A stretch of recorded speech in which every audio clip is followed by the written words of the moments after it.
नमस्कार दोस्तों, स्वागत है आपका हमारे चैनल टेक्निकल टैब्स में। फीफा विश्व कप 2022 की मेजबानी के दौरान पूरी दुनिया में कतर का नाम सुर्खियों में रहा। कतर को जब इस विश्व कप की मेजबानी मिली थी तो खूब हंगामा मचा था। आज कतर पूरी दुनिया को अपनी ओर आकर्षित कर रहा है, लेकिन सवाल यह है कि क्या कतर हमेशा से ऐसा था? तो इसका जवाब है नहीं। एक समय था जब यह देश काफी गरीब माना जाता था। इस देश के पास खाने तक के पैसे नहीं थे। आज वह अमेरिका, चीन, ब्रिटेन जैसे देशों की कतार में खड़ा है। सवाल यह उठता है कि जिस देश की आबादी आर्थिक संकट के कारण इतनी कम रह गई थी, वह अगले 50 सालों में गरीब से अमीर देश कैसे बन गया? आइए जानते हैं इस वीडियो में। कब और कैसे बदलनी शुरू हुई कतर की किस्मत? कतर की हालत एक दौर में काफी खराब थी।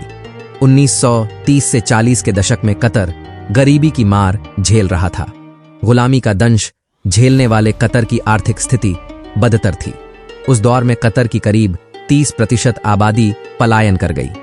तुर्की और अंग्रेजों की गुलामी झेलने वाले कतर के पास खाने तक के पैसे नहीं थे। मुश्किल हालात के बीच कतर के लिए साल 1939 किस्मत बदलने वाला साबित हुआ। इसी साल कतर में तेल का पहला कुआं खोजा गया।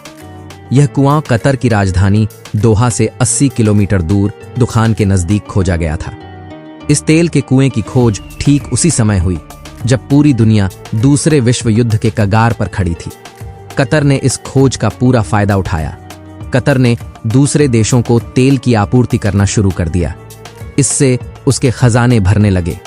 यहीं से गरीब कतर के मिडिल ईस्ट के सबसे अमीर देश बनने का सिलसिला शुरू हुआ। कतर में खुशहाली लौटने लगी तो 1950 के बाद आबादी भी बढ़ने लगी। देश छोड़कर गए लोग वापस लौटने लगे। कतर के नागरिक ही नहीं, काम की तलाश में बड़ी तादाद में दूसरे देशों के लोग भी पहुंचने लगे। दुनिया के कई देशों को तेल की आपूर्ति करने से 1970 आते आते कतर की जीडीपी 30 करोड़ अमेरिकी डॉलर तक पहुंच गई। तेल की खोज ने जहां कतर की अर्थव्यवस्था को उबारा, वहीं प्राकृतिक गैस की खोज ने उसकी अर्थव्यवस्था को पंख दे दिए। कतर में पहले प्राकृतिक गैस भंडार की खोज 1971 में की गई। फिर कतर को पता चला कि यह दुनिया के सबसे बड़े प्राकृतिक गैस भंडारों में से एक है। उस दौर में ईरान और रूस के पास प्राकृतिक गैस के सबसे बड़े भंडार थे। इस क्षेत्र में इन्हीं दोनों देशों का दबदबा था। फिर 80 का दशक आते आते कतर ने दोनों की प्राकृतिक गैस के क्षेत्र की बादशाहत खत्म कर दी। इस देश की जनसंख्या लगभग 30 लाख है। हैरान करने वाली बात यह है कि देश में कतर के मूल निवासियों की संख्या काफी कम है।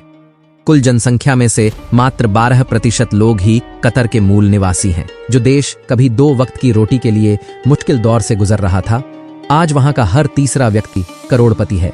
कतर की सालाना आय औसतन 94 लाख रुपए है। एक तरफ लोगों के पास अथाह पैसा है तो वहीं दूसरी ओर यहाँ के लोगों को टैक्स के नाम पर कोई पैसा नहीं देना पड़ता है। बिजली, पानी, चिकित्सा जैसी बुनियादी सुविधाएं यहाँ बिल्कुल मुफ्त हैं।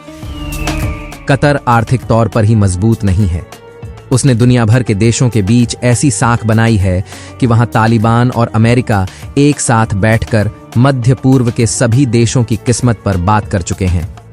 कतर अपने सॉवरेन वेल्थ फंड से दुनिया की बड़ी अर्थव्यवस्थाओं में निवेश करता है।